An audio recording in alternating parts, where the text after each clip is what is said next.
6 days before our wedding, I stepped out of a bridal boutique in downtown Chicago with my future folded behind me. The dress lay across the back seat in a white garment bag, protected by tissue paper and a ribbon the consultant had tied around the zipper.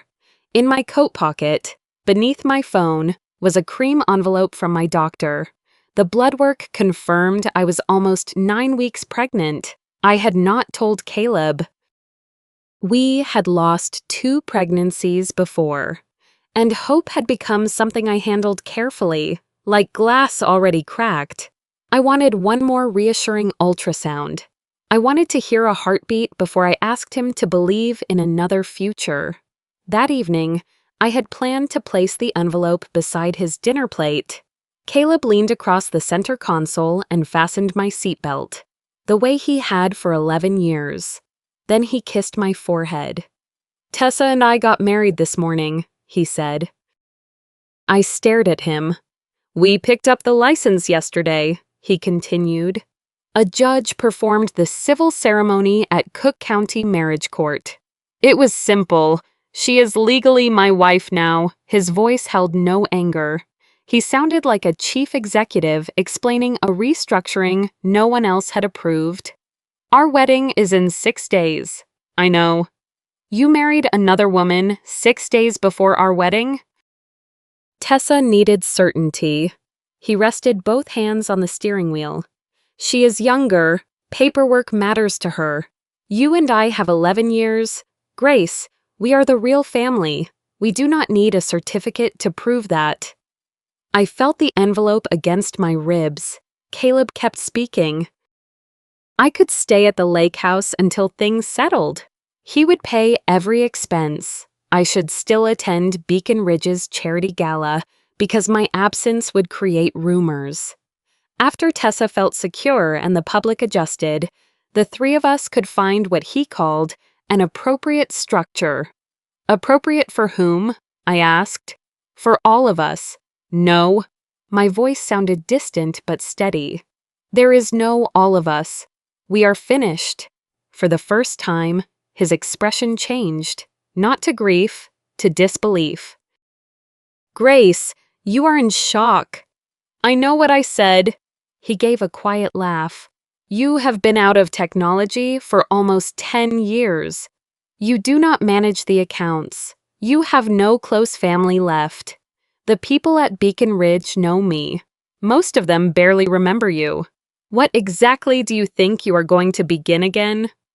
Each sentence used a piece of our shared life as a weapon. He reminded me that he paid the bills, answered the difficult calls, handled the board, and protected me from pressure.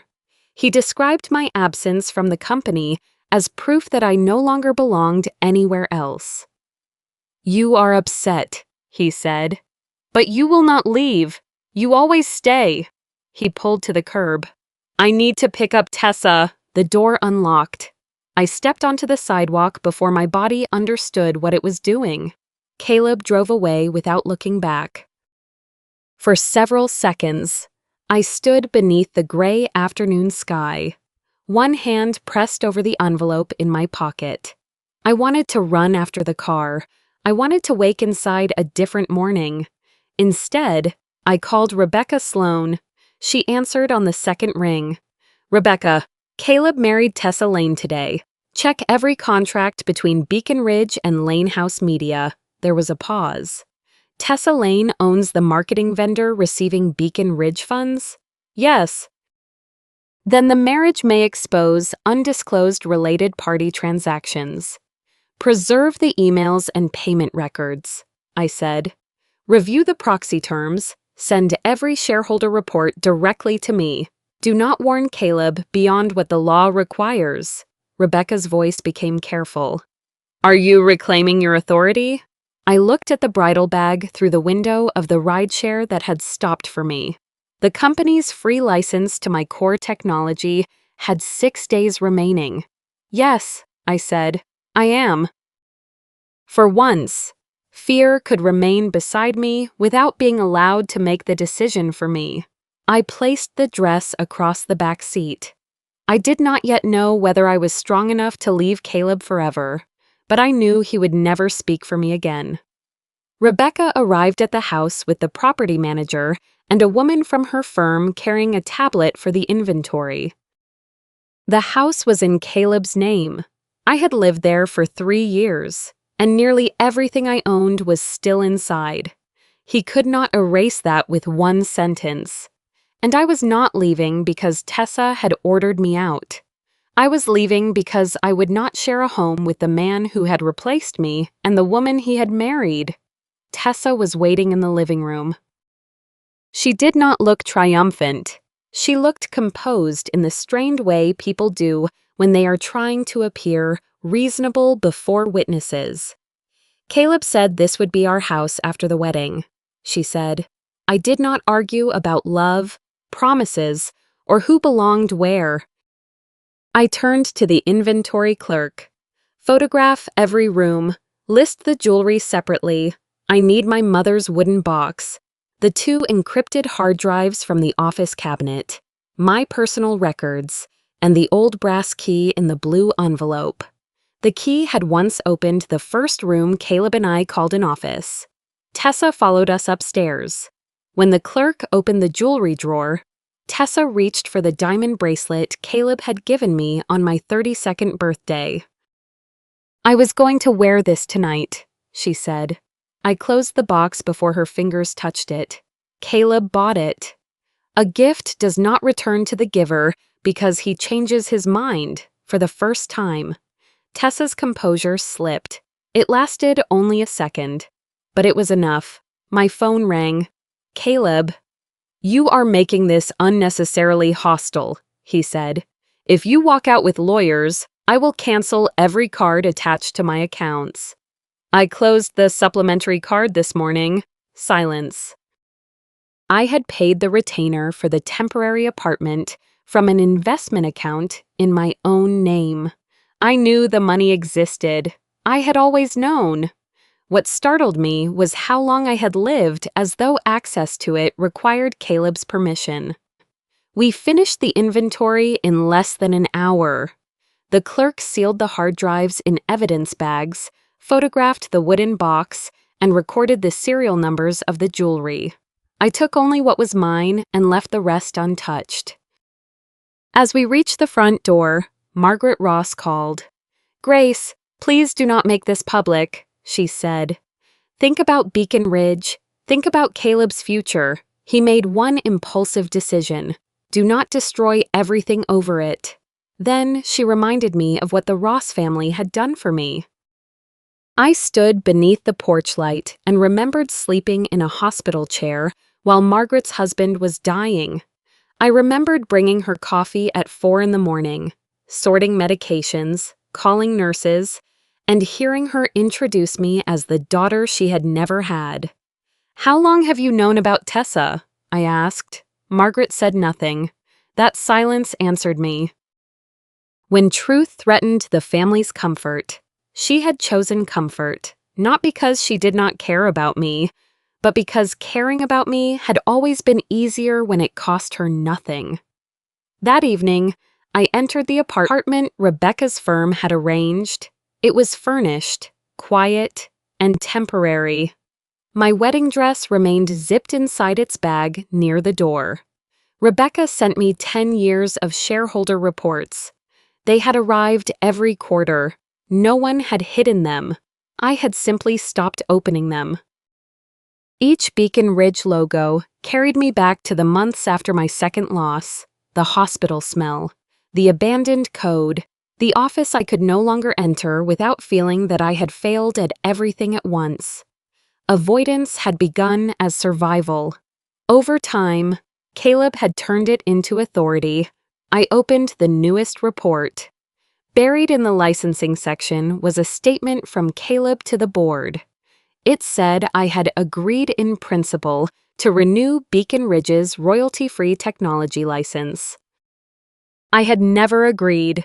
No email, letter, or meeting note carried my consent. Caleb had converted assumption into corporate assurance and my absence into evidence for the board. I read the sentence twice.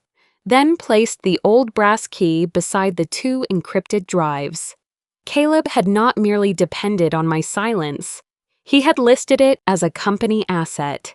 The gala took place 4 days before the wedding that would never happen. My name was still printed on every invitation as co-chair, longtime sponsor, and co-founder of Beacon Ridge Systems. Several early investors had confirmed only because they expected to see me. Rebecca believed my absence would help Caleb control the story before anyone asked the right questions. "You should go," she told me, "but only for 3 reasons. Meet Daniel Kim without alerting Caleb. Watch how Caleb introduces Tessa to the shareholders, and let him publicly confirm the relationship between the CEO and a company vendor." I agreed under conditions. I would not arrive with Caleb.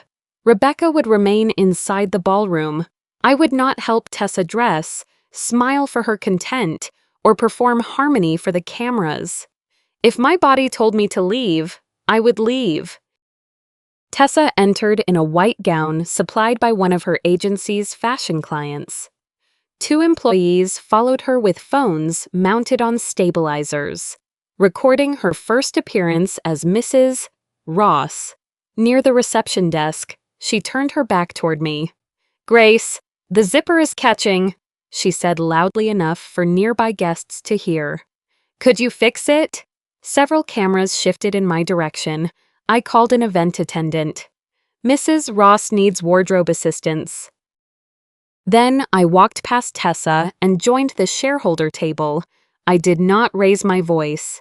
I simply refused the role she had prepared for me. Caleb arrived minutes later and placed a hand at Tessa's waist. "This is Tessa Ross," he announced. "My wife and the founder of Lane House Media, Arthur Bell, one of our earliest investors," lowered his glass. "Lane House Media received the campaign budget last quarter, didn't it?" The air around the table changed. Caleb smiled. Every contract went through the proper approval process. No one answered immediately. I set down my water. That would be an appropriate question for the audit committee. I did not accuse him. I did not need to. He had connected the CEO, his wife, and a paid vendor in one sentence. Daniel Kim found me 10 minutes later near the service corridor. "I cannot discuss privileged board material here," he said, "but some invoices lack usable deliverables. 2 company-backed guarantees do not appear in the board minutes. Do the originals still exist?" I preserved lawful copies of the financial records available to my office. I was concerned the files might be altered. Fear sat plainly in his face. "Send nothing directly to me," I said. "Work through Rebecca." He nodded and disappeared into the crowd. Tessa approached me later beside a floral wall where her staff had positioned 3 cameras. She smiled as though we were sharing a private conversation. "You are trying to destroy a legal marriage because Caleb finally stopped feeling sorry for you." I saw the small red light on the nearest phone. "You left Beacon Ridge years ago," she continued. "Everyone knows Caleb carried you. Are you planning to use your shares to punish us because he chose a wife instead of a dependent?" I looked directly into the camera. "I do not discuss legal matters in front of your employee's phone." Then I walked away. Tessa had footage, but not the breakdown she wanted. By the time I reached the restroom, the dull cramping I had ignored all afternoon had sharpened. I locked myself inside a stall and saw a faint line of blood. There had been light spotting earlier that morning. I had blamed stress and told no one. The event manager found me leaning against the sink and called an ambulance. As the paramedics moved me through the lobby, Caleb saw us. He did not know I was pregnant. He turned to Rebecca. "Handle this," he said. "Tessa is panicking. The investors are asking questions." He never asked what had happened to me. At the hospital, An ultrasound confirmed cardiac activity. The doctor explained that I had a subchorionic hematoma. She could not say that stress, the gala, or any single event had caused it. I needed reduced activity, close monitoring, and a follow-up examination. For once, I placed both hands over my abdomen and allowed myself to breathe without Caleb nearby. My phone lit up. Caleb had written, "You turned the gala into a spectacle. We need to fix this tomorrow." He did not ask where I was. A small heartbeat filled the dim room. I was no longer protecting only what Caleb had taken from my past. I was protecting a future he would never control. Rebecca arrived at the hospital the next morning carrying the original agreements in a black document case. While the monitor beside me traced a steady rhythm, she placed the papers across the rolling table and asked whether I was ready to look backward. The pages were familiar, but the signatures looked like artifacts from another life. Mine was firm, written by a woman who believed temporary trust could never become permanent surrender. Rebecca did not tell me what to feel. She only turned each page so I could see what I had agreed to. Caleb and I had met before either of us had anything worth losing. We lived in a basement apartment where pipes rattled through winter nights. A friend let us use a storage room as an office. We worked after midnight because daylight belonged to jobs that paid rent. Every expense was divided, even the cost of printer ink. I wrote the first version of Beacon on a second-hand laptop. I built the fraud detection model, filed 3 patents in my name, and sent our earliest customer emails from a folding chair beside a broken heater. I called the system Beacon because I wanted it to warn people before danger became catastrophe. Caleb sold what I built.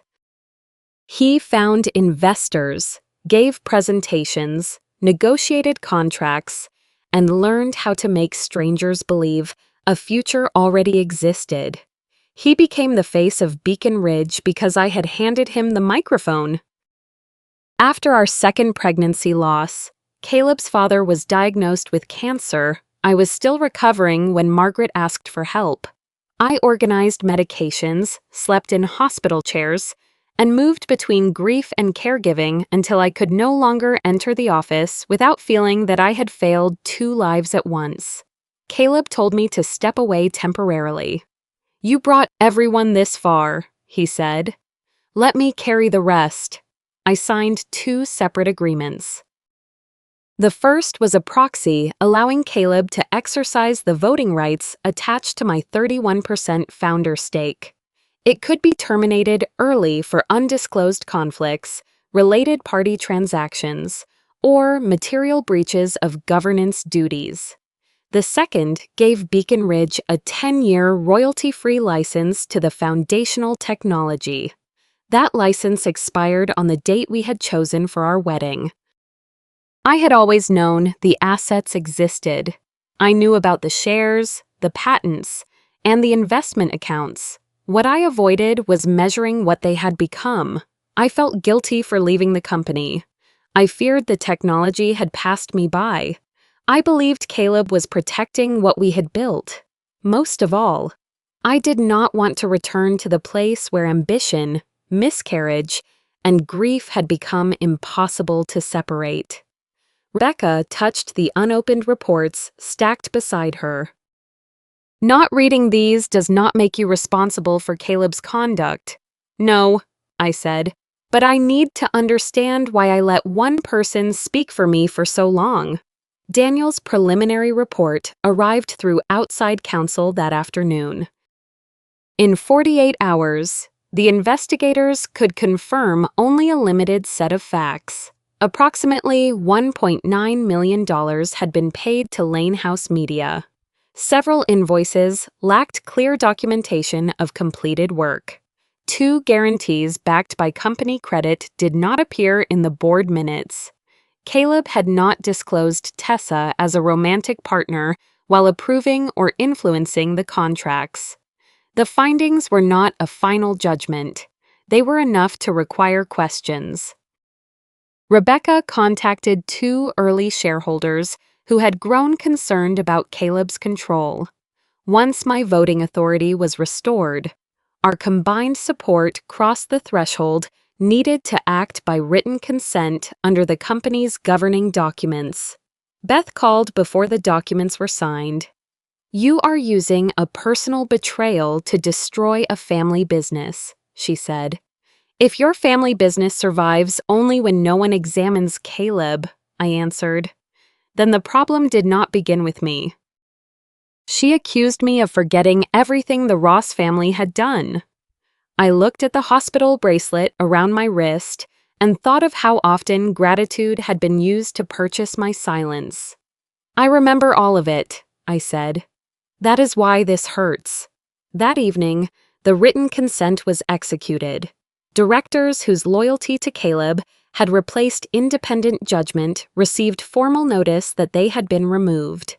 Caleb did not lose the company through one phone call. He lost something more important.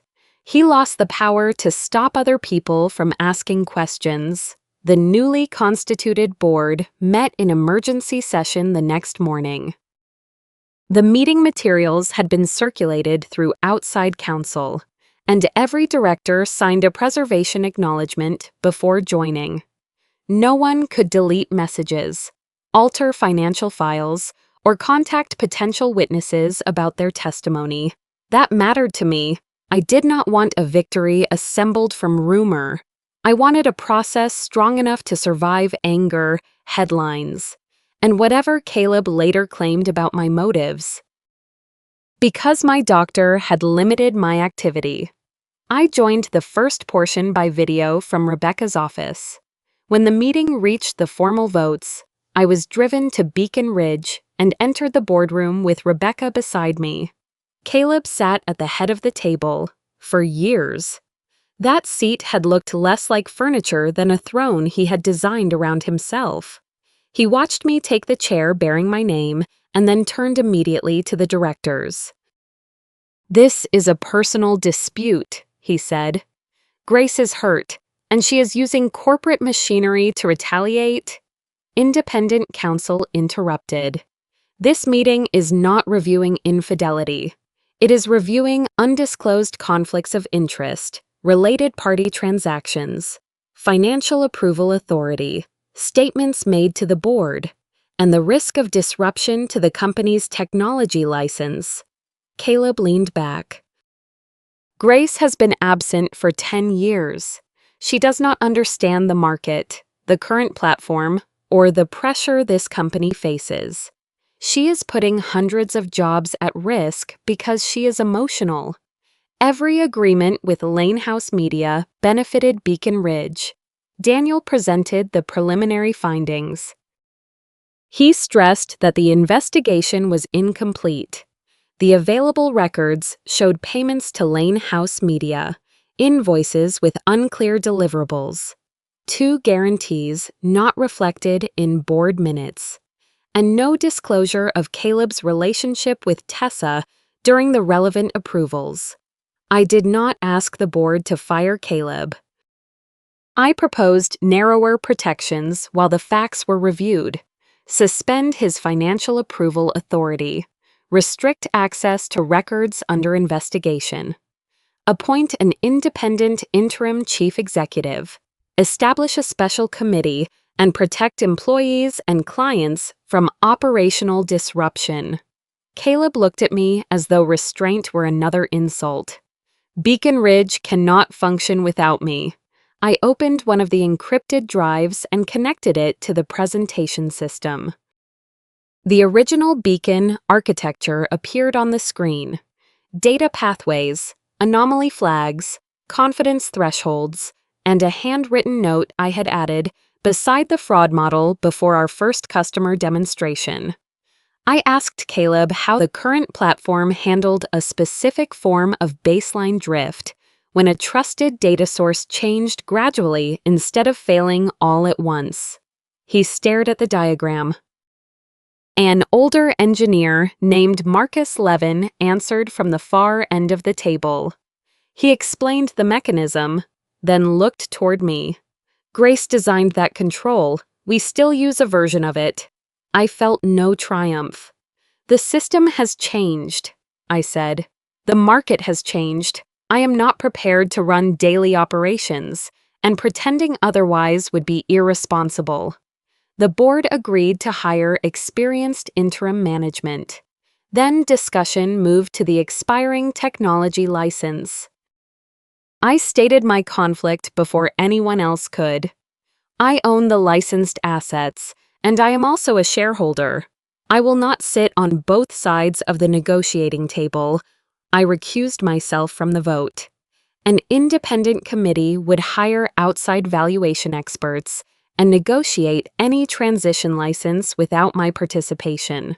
Caleb had treated governance as an obstacle. I needed the board to understand that I would not replace his control with mine. Then, Rebecca placed a letter on the screen. The board had known for months that the royalty-free license would expire. Caleb had repeatedly assured them renewal was guaranteed. His written statement read, Ms. Holloway's consent is self-evident. Her signature is a formality. No one had asked me. The room grew still as the investors understood what he had done. Caleb had placed the company's core technology, customer contracts, financing plans, and hundreds of employees behind a promise based entirely on my obedience. I had not miscalculated the law. He had miscalculated me. The board voted to suspend Caleb as chief executive during the investigation, remove his financial approval powers, restrict his system access, appoint an independent interim CEO, and continue negotiations for a market-rate transition license for the first time in 10 years. Caleb had to remain silent while other people discussed the future of Beacon Ridge. A microphone rested in front of me. I pulled it closer, said only what the record required, and then pushed it toward the interim CEO. Tessa posted her video before sunrise. By the time I woke, it had already been shared across business forums, celebrity accounts, and local news pages. She sat in front of a cream wall with no visible makeup. Her eyes red, her voice controlled enough to sound credible. She did not lie about everything. She said Caleb had told her our relationship was over in every way that mattered. She said I no longer worked at Beacon Ridge and had not participated in the company for years. She claimed he had delayed canceling the wedding because of contracts, donors, and public relations concerns. She said she believed she was entering a lawful marriage with a man who was emotionally free. Then she said I had used my shares to punish them because Caleb had rejected me.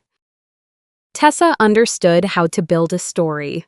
She included photographs of herself crying, a shortened clip of me refusing to speak at the gala, and phrases such as power imbalance, corporate retaliation, and emotional intimidation. She displayed real documents, but only the pages that supported her version. The reaction was divided. Some people called Caleb manipulative. Others said Tessa might also have been deceived. A third group questioned whether I was using corporate governance to settle a private betrayal. The internet did not choose one side. It created several, each certain it had found the whole truth. Caleb called before Rebecca could. "Do not respond," he said. "This is already affecting clients and the financing round. You still think my silence is an asset you have the right to manage. This is not about controlling you. It has always been about controlling what I say." I ended the call. Rebecca and the forensic team continued collecting information through lawful channels, company email accounts, Beacon Ridge-owned phones, the vendor approval system, and Lane House Media's servers under a preservation agreement negotiated through counsel. The distinction mattered. We were not searching his private life for evidence of betrayal. We were examining company records, vendor approvals, and communications created on systems whose users had been notified they were monitored. The records did not produce one dramatic confession. They produced a pattern. Tessa knew the date of our planned wedding. Caleb had written that I would never leave because I no longer knew how to live without him. In another exchange, Tessa asked what would happen to me after they married. Caleb replied that I would eventually accept whatever arrangement he created. The vendor files raised separate concerns. Several campaigns had been invoiced without clear evidence that they had ever launched. Internal notes showed Caleb had asked Beth to approve expenses using descriptions that omitted Lane House Media's connection to Tessa. Beth arrived at Rebecca's office that afternoon, looking pale. Her electronic signature appeared on documents she had never read in full. Caleb told me they were routine foundation expenses, she said. I followed his instructions. Following instructions does not remove your name from the signature. She looked at me as though she wanted me to tell her she was innocent. I did not. Beth had trusted her brother. I understood how dangerous that could become. But understanding was not the same as erasing responsibility. After a long silence, she agreed to turn over her emails, submit to an interview, and step aside temporarily from the family foundation. Across town, Tessa confronted Caleb. I learned about the conversation later through her attorney's account. If Grace signs the license, she asked him, will you still divorce me? Caleb did not answer. That silence did to Tessa what Margaret's silence had done to me. It revealed the truth without requiring anyone to admit it. Her marriage had never been proof that she had won. It was a transaction Caleb was prepared to reverse if I restored the power he had lost. That evening, Rebecca received a call from Tessa's lawyer. Tessa wanted to cooperate. She was prepared to preserve devices, produce records, and explain how the contracts had been approved in exchange for consideration of her role and potential liability. Rebecca asked whether I objected. I looked at the comments beneath Tessa's video, where strangers were still trying to decide which woman deserved to be hated more. No, I said, let her provide the records. For the first time, Tessa and I were no longer standing on opposite sides of Caleb. We were beginning to see the same system of lies. Grace's response video lasted 3 minutes and 17 seconds. Rebecca reviewed every frame before it went online. I did not call Tessa a liar. I did not release my medical records, mention the pregnancy, or use the hospital visit to ask strangers for sympathy. I did not publish confidential audit material or speculate about criminal conduct. I presented a timeline. First came the date. The hotel contract had been signed. Then the wedding invitations bearing Caleb's name and mine. Next came the date Caleb and Tessa applied for their marriage license, followed by emails proving Tessa knew our wedding had not been canceled. I included Caleb's message saying I would never leave because I no longer knew how to live without him. Then came Beacon Ridge's incorporation records, my patent filings, the original product documents, the Lane House Media contracts, and the complete gala video showing that I had neither threatened nor confronted Tessa. I ended with one sentence. I am not asking the public to choose a woman to hate. I am asking people to distinguish between a story and a record. The response changed gradually over the next 48 hours. Several brands paused work with Lane House Media while reviewing the contracts. Beacon Ridge clients requested formal governance updates. Former employees posted photographs of me working beside the earliest engineering team and described the systems I had built. Some people still questioned my motives. The change was not clean or unanimous. Some commentators deleted earlier posts while others doubled down rather than admit they had judged too quickly. I learned that evidence could correct the record, but it could not force humility. I was no longer speaking to win approval. I was speaking so silence could not be mistaken for consent. Others argued that personal pain had influenced my timing, even if the records justified investigation.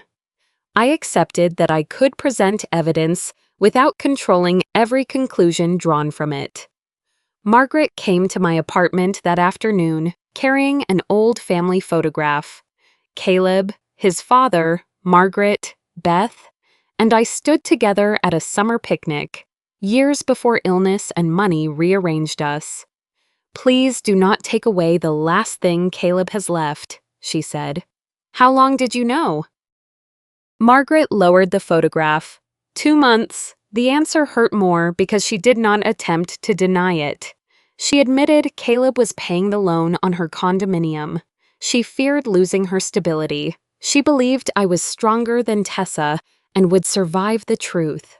Most of all, she thought keeping the family intact mattered more than telling me what her son had done.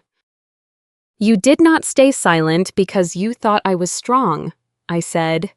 "You stayed silent because you thought I would pay the price for everyone else."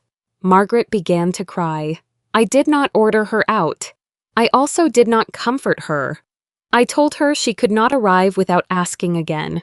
She could not carry messages from Caleb. Any future contact had to begin with truth, not another request that I sacrifice myself to preserve the Ross family. Because the pregnancy would affect Caleb's legal rights and responsibilities. Rebecca sent formal notice to his attorney. Caleb requested a meeting at her office. He looked thinner when he entered, but he still spoke as if the correct arrangement could restore the world. "If I had known you were pregnant, I would have made different choices. That is exactly why you no longer get to decide based on what you might lose." He said he would file for divorce from Tessa. He offered to cooperate with the investigation, restore what he called normal licensing terms, and rebuild our family around the child. He even suggested rescheduling the wedding after the scandal settled. I understood then that he still saw each consequence as a negotiation. "The baby is not a road back into my life," I said. "Your rights as a father will be addressed. Your access to me will not." His face tightened. "Is the hotel event canceled?" "No, that day is still happening." Hope appeared so quickly that I almost pitied him. He believed I had left a door open. I let him believe it. That evening, I spread the hotel contract across the apartment table. My name stood alone on the signature line. The ballroom, lighting, flowers, and long white aisle had already been paid for. I no longer wanted to walk that aisle toward a man.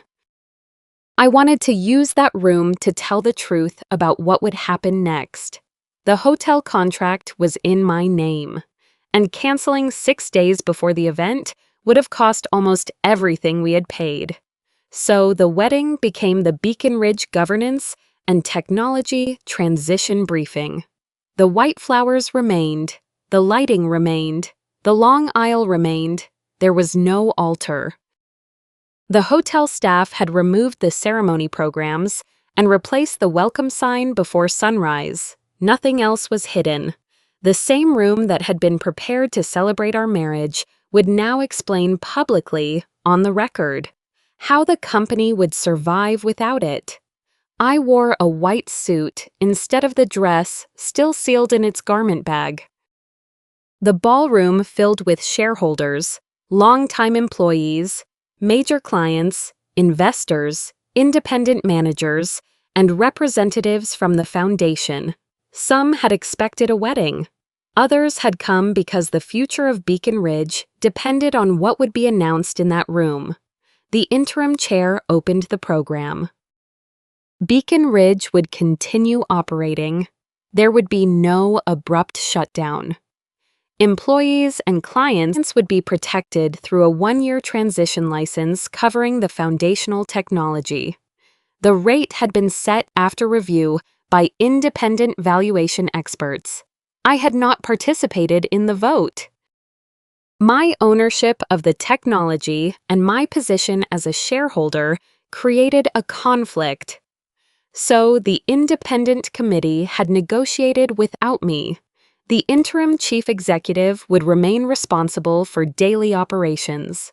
When my turn came, I stepped onto the stage. I announced that after the transition period, I intended to leave my governance role and develop a new company called Harborlight Labs. Harborlight was not an empire built in a week. It was a small team, a product plan, clearly documented intellectual property, and governance rules designed before the first dollar was raised. That was all Beacon Ridge had been once. I had just begun explaining those principles when the ballroom doors opened. Caleb stood at the end of the aisle in the tuxedo we had chosen together. I was still a shareholder, which gave him access to the guest area. It did not give him permission to approach the stage. Security moved toward him. I raised one hand. Wait! Caleb walked between the rows holding the wedding ring. Every camera in the room turned toward him. When he reached the front, his face looked exhausted, but his voice carried the old confidence of a man who believed one speech could restore order. I filed for divorce from Tessa, he said. I will cooperate with the investigation. I will give up the house. We can begin again for our child. We can finish what we waited 11 years to do. I looked at the ring. Once, I had imagined it as proof that our suffering had led somewhere safe. Now it looked like another instrument he believed could rearrange the consequences around him. You did not come here only because you miss me, I said. You came because you believe a ring can return your family, your company, and the image you just lost. I love you. Maybe you believe that. But every time you had to choose between love and control, you chose control. His hand tightened around the ring. I never thought you would leave. I thought you would always be there. The honesty of it moved through the room more sharply than any apology. I thought I would always be there too, I said. The difference is that I treated it as a promise. You treated it as permission. He took one step closer. I did not list every lie, contract, silence, or betrayal. None of them mattered more than the belief beneath them. You did not lose me because of Tessa. You lost me when you decided my loyalty gave you the right to destroy my dignity. Caleb dropped to one knee. The ring slipped from his fingers, struck the floor, and rolled to the edge of the aisle. No one picked it up. For a moment, he stayed there beneath the flowers chosen for our wedding. Then security asked him to leave. He did not resist. I waited until the ballroom doors closed behind him. Then I turned toward the shareholders, employees, and engineers who had come to hear what would happen to the company we had once built together. The microphone rested on the podium. I pulled it toward me. Thank you for your patience, I said. Now let us talk about what happens next. 3 months later, the forensic audit was completed. Its findings identified approximately $11.4 million connected to transactions that required further action, undisclosed conflicts, related party contracts, guarantees approved beyond authorized limits, expenses without adequate proof of completed work, and amounts the company could seek to recover. The report did not declare every dollar criminal. It separated poor governance, potential civil liability, possible policy violations, and matters that required review by the proper authorities. Beacon Ridge submitted claims to its insurers, filed civil actions to recover certain losses, and referred appropriate evidence to outside counsel and government agencies. The company did not announce guilt where no court had ruled. The process was neither quick nor clean. Some employees blamed me for the uncertainty, while others thanked me for forcing changes that should have happened earlier. I accepted both reactions. Protecting a company did not mean protecting its mythology. It meant allowing facts, procedures, and people to matter more than the reputation of one powerful man. Caleb was removed from every executive position and lost control of the board. To meet legal costs, settlement obligations, and recovery claims, he sold several investment properties and part of his personal portfolio. He was not left homeless. He still owned a reduced portion of Beacon Ridge shares. But those shares no longer allowed him to treat the company as an extension of himself. His real consequence was watching Beacon Ridge continue without needing him at the center of every decision. Tessa cooperated through her attorney. She preserved devices, produced emails, and explained how several Lane House media contracts had been approved. She accepted a civil settlement connected to specific agreements and issued a public correction acknowledging that parts of her earlier video had been misleading. Several major clients ended their relationships with Lane House Media. Tessa reduced the agency's staff and moved into a smaller office. She was not innocent. She had known about my wedding, accepted benefits from Caleb's deception, and helped create a false public story. But she was not stripped of everything either. Accountability did not require turning her into another ruined woman for an audience to enjoy. Beth resigned from the family foundation and cooperated with investigators. She began a repayment plan for expenses she had approved without proper review. She did not ask me to forgive her. That mattered more than an apology designed to make her feel better. Margaret sent me a letter. She wrote that she was sorry, but she also wrote, "I only wanted to keep the family from falling apart." I did not answer immediately. An incomplete apology could be a beginning. It was not a ticket back into my life. 7 months after the canceled wedding, I gave birth to a healthy daughter. I named her June. Caleb established legal paternity through the proper process. Through our attorneys, we agreed to a gradual parenting plan. His first visits were short and supervised by a child development professional. He completed an infant care course. All communication passed through a co-parenting application. He could not appear without notice at my home or workplace, and he could not use June to send personal messages to me. I did not use my daughter to punish him.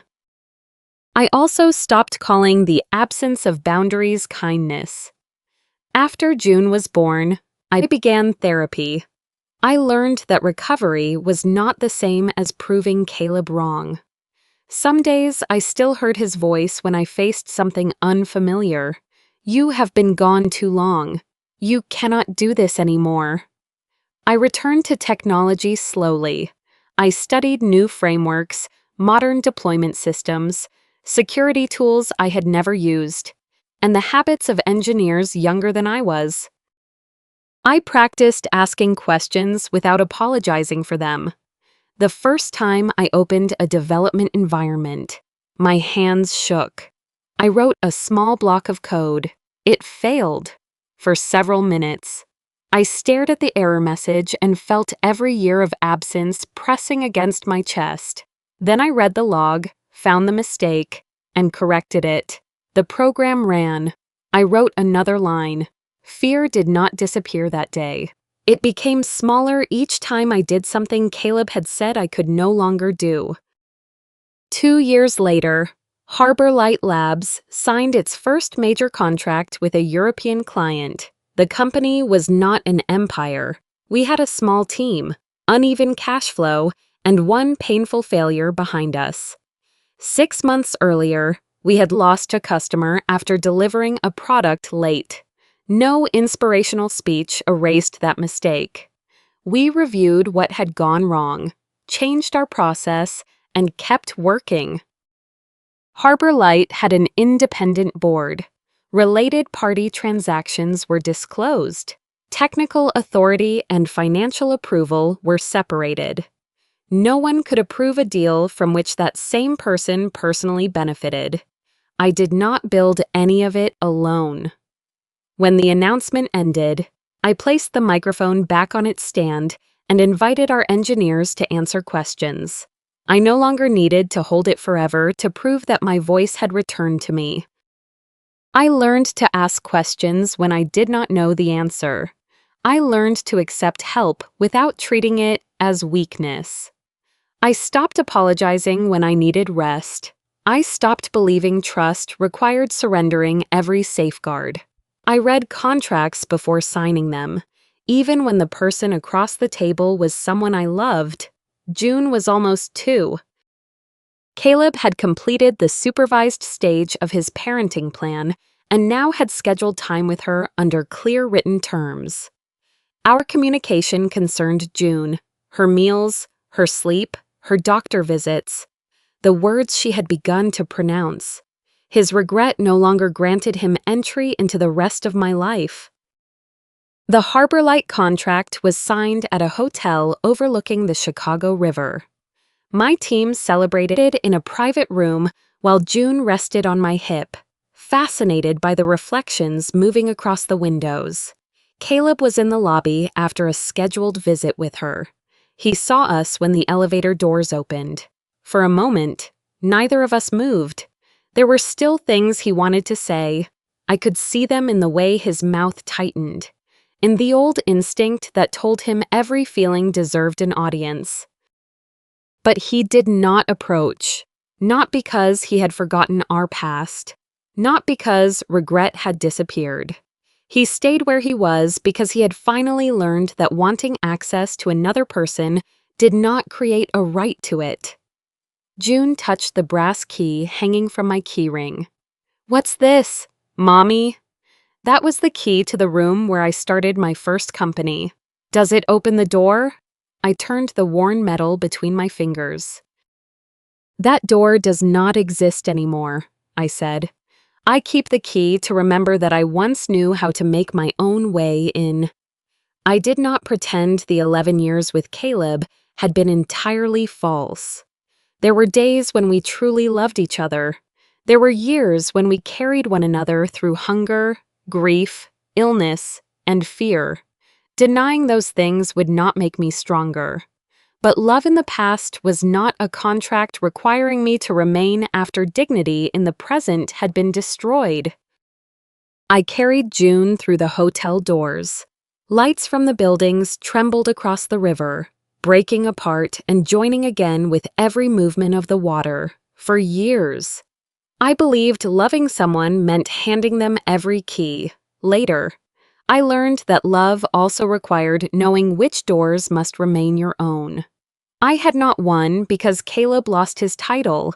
I had not won because Tessa faced consequences.